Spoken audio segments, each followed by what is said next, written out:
Le temps d'une journée, d'habitude rythmée par les rendez-vous à l'hôpital, enfants et familles ont le droit à une parenthèse, cette fois-ci au château de Versailles. Pour ses 20 ans, l'association Rêve a organisé une journée récréative, jeux, promenades dans les jardins et visites privées des appartements du Roi Soleil. En plus de ces journées, l'organisme a pour mission de réaliser les rêves des enfants à travers la France, aussi fous qu'ils puissent être. Les plus fous, c'est peut-être ceux que je trouve les plus étonnants. On a un enfant qui a voulu aller passer 2 jours dans un laboratoire pharmaceutique. C'est pas toujours des rêves comme nous on pourrait imaginer rêver, aller aux Antilles par exemple. Non, les enfants, ils ont parfois des rêves très simples. Linda est la mère de Layan, un petit garçon touché par la drépanocytose. Mathieu, quant à lui, est atteint du cancer du cerveau. Il a pu déjà réaliser 2 rêves. Mon premier rêve, ça a été de rencontrer mon joueur de foot que j'ai préféré depuis que je regarde le foot, c'est-à-dire Juninho, un ancien joueur de Lyon.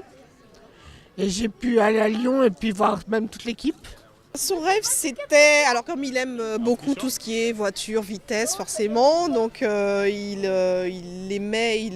avait voulu effectivement participer au Grand Prix de Formule 1, donc à Monaco. On est resté 2 jours sur place, on était à Nice. Et puis on faisait effectivement la navette pour Monaco pour pouvoir effectivement assister aux courses. Donc il a beaucoup aimé. En partenariat avec l'hôpital Mignot de Versailles, l'association s'est installée dans les Yvelines depuis plus d'1 an. Selon ce pédiatre, l'association Rêve a un réel bienfait sur les enfants.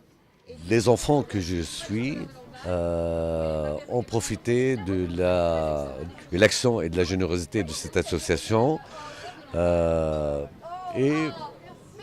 Vraiment, cette générosité a eu un impact majeur et c'était un moment de lumière dans leur vie et dans leur parcours. Le premier rêve réalisé par l'association date déjà du 7 octobre 1994. Depuis, près de 4000 enfants ont pu réaliser leurs rêves.